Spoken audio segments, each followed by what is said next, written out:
শীতকালে ছাদ বাগানে যদি এত সুন্দর ফুল ফোটে তো কার না ভালো লাগে। তো হ্যাঁ, আমি আমার ছাদ বাগানে যে জবা গাছগুলো আছে তার মধ্যে একটা গাছ আজকে আপনাদের সঙ্গে শেয়ার করছি, কারণ এরকম ধরনের গাছ আমার ছাদ বাগানে প্রচুর আছে, তো এবং অনেক বড় বড় আছে, কিন্তু আজকে আমি এই গাছটা আপনাদের সঙ্গে শেয়ার করছি।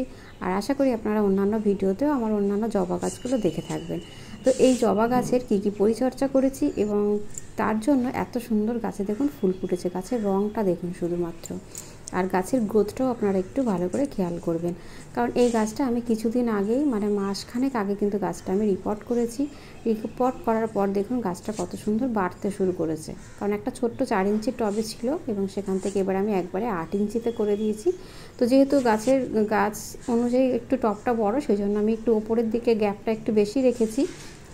আর গাছে যেমন ফুল ফুটছে তার সঙ্গে সঙ্গে গাছের কুড়িগুলো আপনারা দেখে নিন যে কী পরিমাণে গাছে কুড়ি এসছে। এবারে চলে আসি মাটি। তো টবের মাটি কিন্তু এরকম ভুরভুরে হতে হবে, তবেই কিন্তু গাছের শিকড়টা খুব সুন্দর ছড়াতে পারবে এবং তার সঙ্গে সঙ্গে গাছ কিন্তু খুব তাড়াতাড়ি কিন্তু গ্রো করতে শুরু করবে। তো এবারে বলি যে মাটি আমরা কীরকম ধরনের মাটি নেব। তো মাটিটা হচ্ছে আমরা বেলে দোআঁশ মাটি, সবসময় ছাদ বাগানের জন্য বেলে দোআঁশ মাটিটাই ভীষণ উপযোগী। তো আমরা বেলে দোআঁশ মাটি নেব। তো যদি আপনাদের মাটিতে কাদার ভাগটা বেশি থাকে বা যদি এঁটেল মাটি হয়, সেক্ষেত্রে কিন্তু একটু বালি মিশিয়ে নিতে হবে। বালির সঙ্গে আপনারা সামান্য কোকোপিট মেশাতে চাইলে মেশাতে পারেন, তবে যারা নতুন নতুন বাগান করছেন তারা আমার মতে কোকোপিট ব্যবহার একদমই না করাই ভালো, কারণ কোকোপিট জল যেহেতু ধরে রাখে, সেক্ষেত্রে কিন্তু আপনি জল যদি কোনো কারণে বেশি হয়ে যায় সেক্ষেত্রে কিন্তু আপনার গাছটা মারা যাবে। আর যদি জল কম হয় সেক্ষেত্রে গাছটা একটু ঝিমিয়ে পড়বে, কিন্তু গাছটা মারা যাবে না সহজে। তো এই জন্যই যারা নতুন বাগান করছেন বা নতুন গাছ করছেন তাদেরকে আমি বলবো আপনারা একদমই কোকোপিট কিন্তু এখন ব্যবহার করবেন না। কোকোপিটটা যখন আপনি 1-2 বছর হয়ে যাবে গাছ তৈরি করছেন বাগানে, তারপর আপনি কিন্তু কোকোপিট ব্যবহার করতে পারেন। তো জবা গাছের গোড়াটাও কিন্তু খুশিয়ে দিতে হবে, কারণ যাতে সেখান থেকে যাতে মাটিটা উপরের মাটিটা আলগা থাকে এবং যাতে বাতাস চলাচল করতে পারে। তো গাছের জন্য এবার আমি নিয়ে নিয়েছি খাবার। তো এখানে দেখুন আছে সর্ষের খোল, তিলের খোল, কলার খোসা আর চা পাতা। তো আপনারা সর্ষের খোলের পরিবর্তে কিন্তু তিলের খোল নিতে পারেন, বা তিলের খোল যদি না থাকে আপনারা সর্ষের খোল নিতে পারেন। তো শীতকালে আমি আমার ছাদ বাগানের গাছগুলোকে একটু তিলের খোলটা বেশি দিই, কারণ তিলের খোলটা বেশি গরম থাকে বলে গাছে যে সমস্ত গাছ শীতের সময় একটু ফুল কম দেয়, সেই সমস্ত গাছে যদি আপনি ফুল চান তাহলে কিন্তু আপনাকে অবশ্যই তিলের খোলটাই ব্যবহার করতে হবে। সর্ষের খোলেও হবে, কিন্তু তিলের খোলের রেজাল্টটা কিন্তু আরেকটু বেটার। তো সেই জন্য আপনারা কিন্তু তিলের খোলটা কিন্তু ব্যবহার করতে পারেন।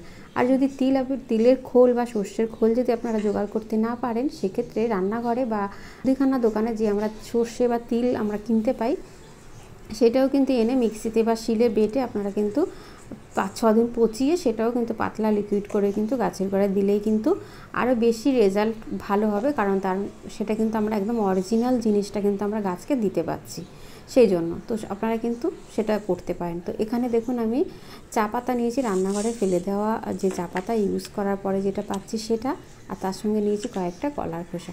তো মেন 2-3 ধরনের খাবার আমাদের গাছে কিন্তু বেসিক লাগে, সেটা হচ্ছে নাইট্রোজেন জাতীয় খাবার লাগে, ফসফরাস আর হচ্ছে পটাশ। তো কলার খোসাতে আমরা প্রচুর পটাশ পেয়ে যাব, তার জন্য যখন গাছে আমরা ফুল আসবে বা কুড়ি আসার সময় এসে যাবে, আর গাছের গ্রোথের জন্য আমরা দেবো হচ্ছে খোল, তার সঙ্গে থাকবে চা পাতার লিকারটা, বা আপনারা রান্নাঘরের চা পাতাও নিতে পারেন বা ইউজ করার পরে। তবে ইউজ করার পরে কিন্তু চা পাতাটাকে খুব ভালো করে রোদে শুকিয়ে নিয়ে তারপরেই কিন্তু আমরা গাছের গোড়ায় দেবো। তার সঙ্গে সঙ্গে সপ্তাহে 1 দিন থাকবে হচ্ছে খোল বা সর্ষের খোল বা তিলের খোল ভেজানো লিকুইড জল, আর তারপর থাকবে হচ্ছে কলার খোসা।